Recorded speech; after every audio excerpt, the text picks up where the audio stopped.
আশার আলো দেখা দিবে। অর্থাৎ আপনি সেই সুযোগটা পাবেন। আপনার স্কিল ডেভেলপ করতে পারবেন বা উচ্চশিক্ষার জন্য বিদেশে যেতে চান, যাই করুন না কেন। এটা সুযোগ এই সময় কিন্তু লক্ষ্য করা যাচ্ছে এই মাসের মাঝামাঝি সময়।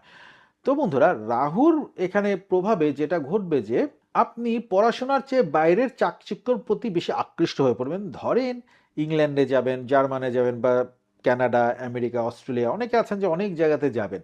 তো সেইখানে যে পড়াশোনার একটা বিষয় থাকে, তো সেই বিষয়ের থেকে সেই দেশের কালচার বা সেই দেশটা উন্নত, সেই দেশটা অনেক আধুনিক, এসব বিষয়ের প্রতি কিন্তু এই মিথুন রাশিদেরকে এই রাহু আকৃষ্ট করে দিবে। এটা তাদের ক্ষেত্রেই ঘটবে যাদের রাহু খারাপ অবস্থায় আছে।